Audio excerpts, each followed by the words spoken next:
Well, it's still early spring and the soil temperature is a little cooler than I would like before I start planting. You know, for someone who grew up gardening in the subtropics as I did, where the growing season is 12 months long, well, the New England growing season is a touch on the short side. So I'm going to do something about it.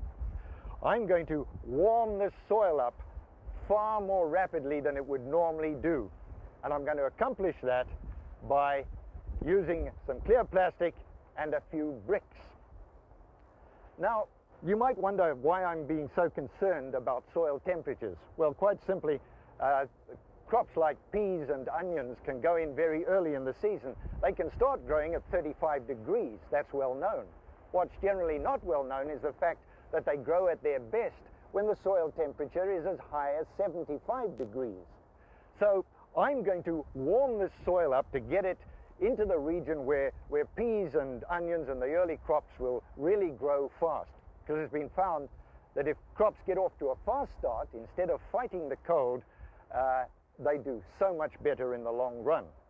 Well, first, before I put the plastic on, I'm going to clear off this bed. You'll notice I mulched it. I mulched it in the fall to protect the soil against the winter cold.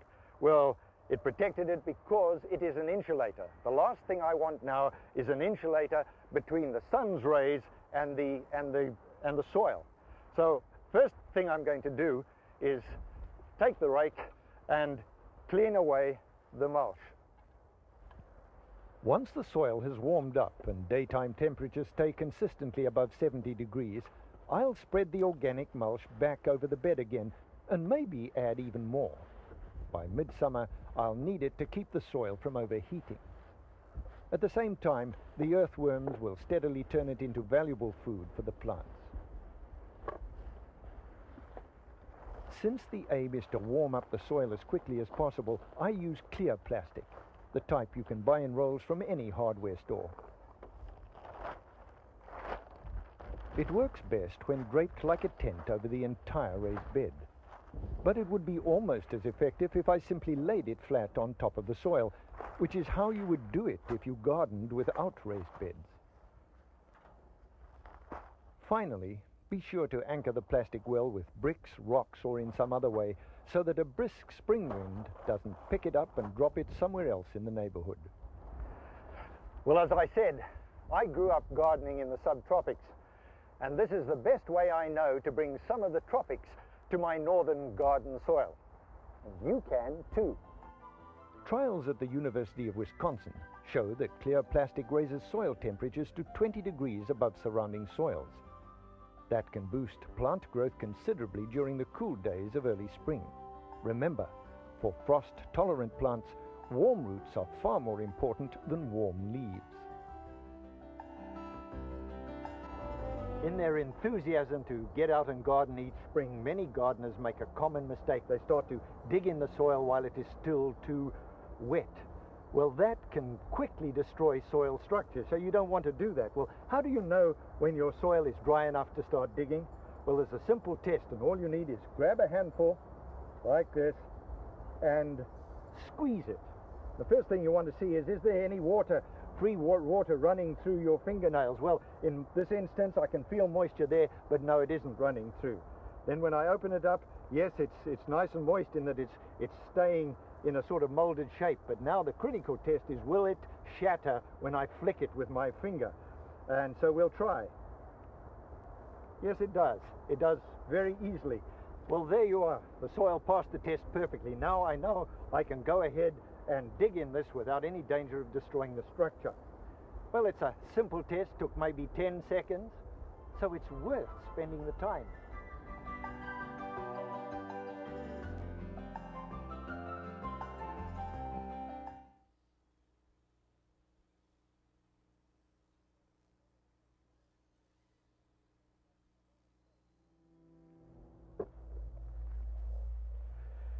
If you'd like to grow a few of your own fresh vegetables but don't have much space, you might like to try a system called square foot gardening, as I'm going to do right here. It was developed by a retired engineer from Long Island named Mel Bartholomew. Now, what Mel did was bring to the backyard certain engineering principles and efficiencies And what he eventually came up with was a system that fits in perfectly with the small is beautiful, or perhaps in this instance, the small is abundant philosophy. Now, basic to Mel's system are 4x4 beds, as I've got right here. Now, of course, they don't have to be square. They can be any size or shape, just as long as you divide the beds up into square foot blocks. Now, people who've used this system for some years all swear by its productivity. They say it's amazing what can be grown in just 1 square foot, and very little time is involved as well. Well, this season, let's find out for ourselves using this bed. Well, the soil in this bed is pretty standard for the area, rather sandy and quite a few stones in it, so I've enriched it by adding in some peat moss, about half a bushel basket full, and about the same amount of composted cow manure, and that should be rich enough to last the bed for most of the season.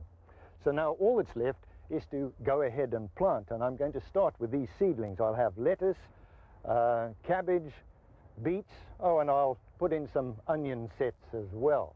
So now I'll go ahead and start planting. Planting seedlings is a great way to get your square foot garden off to a fast start. With the soil well prepared and soft, it's easy to remove the seedlings from their containers and slip them into the soil. Note how easily the young cabbages come away from the styrofoam cups we recycled into little seed starter pots a few weeks back.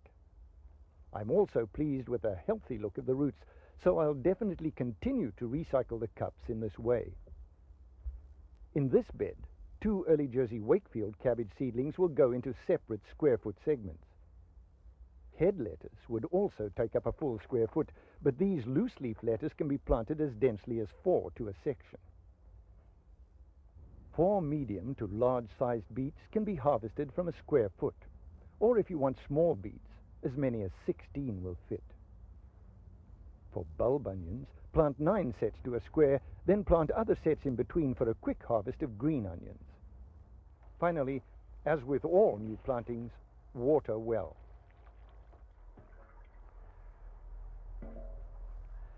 Well, it's beginning to look reasonably impressive already. In the coming weeks, I'm going to plant seeds of carrots, of turnips, just maybe a few more beets and whatever else catches my fancy, but no more than 1 variety to each square foot.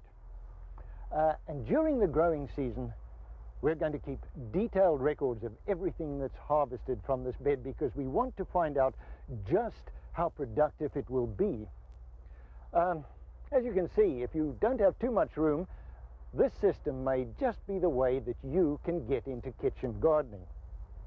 I think you'll be surprised at just how productive it proves to be. Here's a good green